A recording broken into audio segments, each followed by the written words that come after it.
Всем привет, уважаемые подписчики, не подписчики, зрители, просто те, кто зашел в гости. Сегодня мы собрались в Татинском Лусе, село называется Тыккёль, для того, чтобы показать мастер-класс по расковке крицы.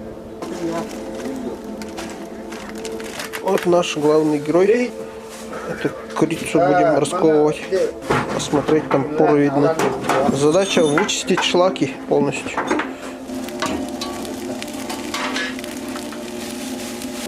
Мастер-класс будет показывать Михаил Баишев из Намского Луса.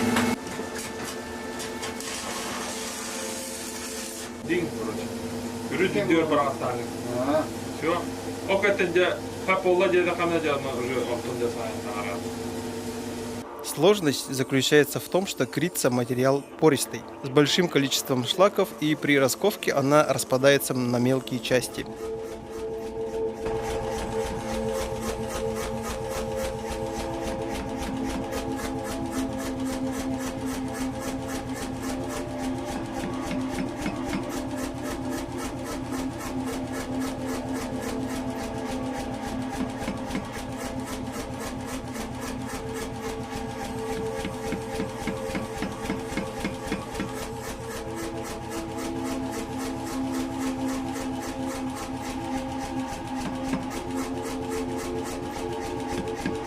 Чтобы крица не распадалась, ее нужно ковать очень осторожно, посыпая большим количеством буры.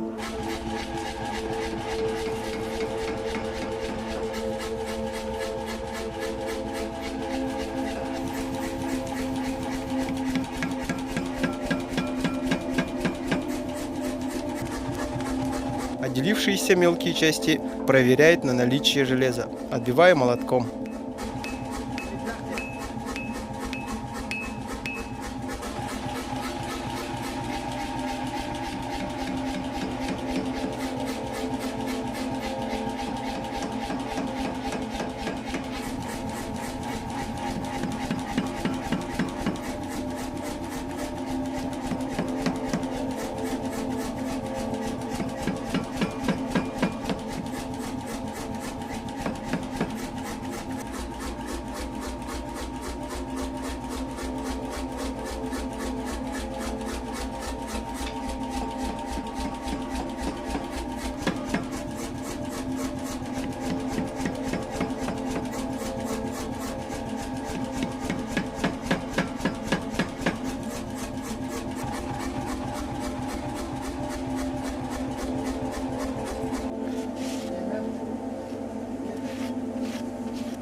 Получившуюся полосу очищают от окалины и сваривают еще раз. Эту полосу решено было обрезать болгаркой и сделать пакет, сварив в части, так как есть риск распадания крицы при сгибании ее обычным способом.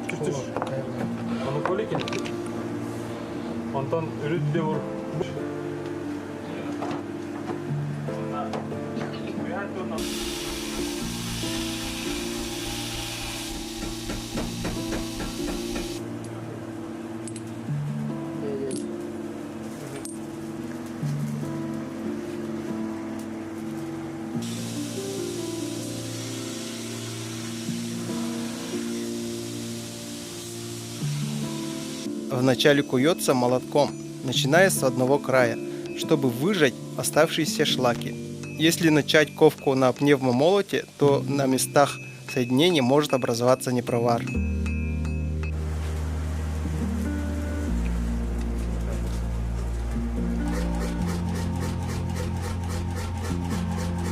После того, как пакет полностью сварился, можно аккуратно, без фанатизма, попробовать ковать вдоль швов.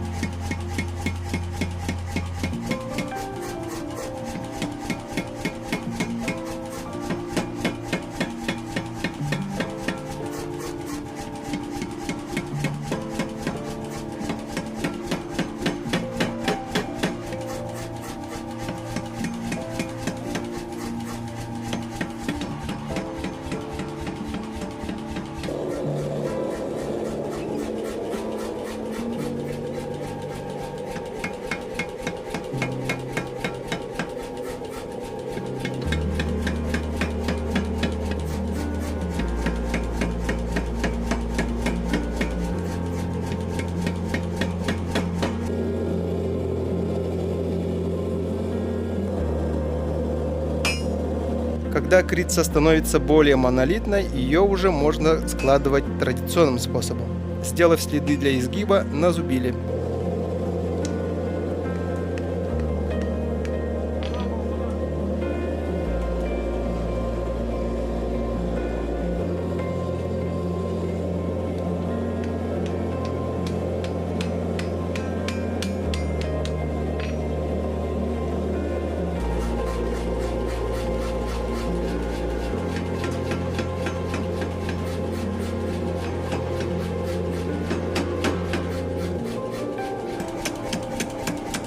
Тут Михаил разгоняет крицу в длину с помощью прутика. Чем меньше боковых ударов, тем меньше шанс отслоения.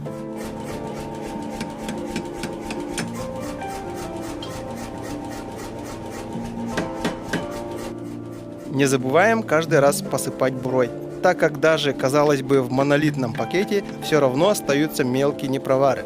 Свойства крицы.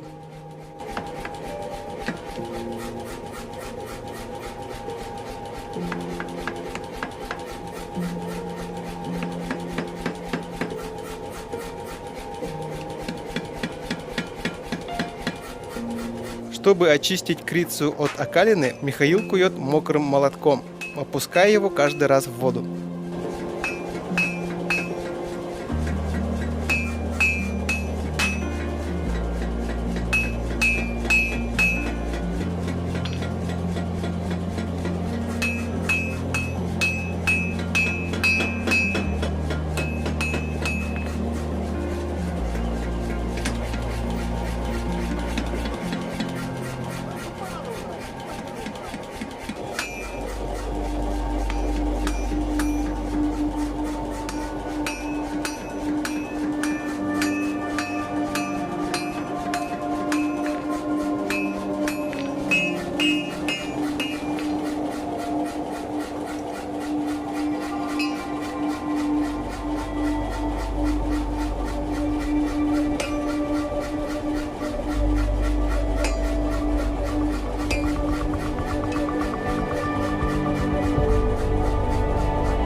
Нужно следить за сварочной температурой, не перегревать ее до искр.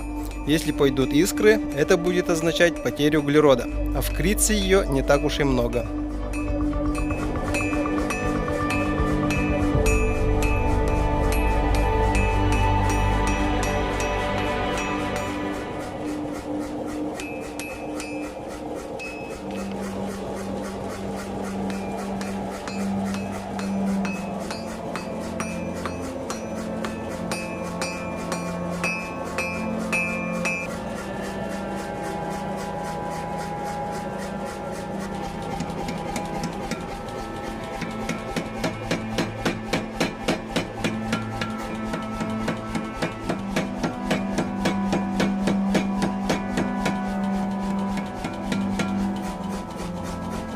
Чем больше слоев, тем чище становится крица. В этом пакете получилось 24 слоя. Для ножа нормально. Теперь уже можно выковать клинок.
Сегодня вы увидели один из способов расковки крицы. Не сомневаюсь, что для тех, кто в теме, информация наиценнейшая. Увидимся в следующих выпусках.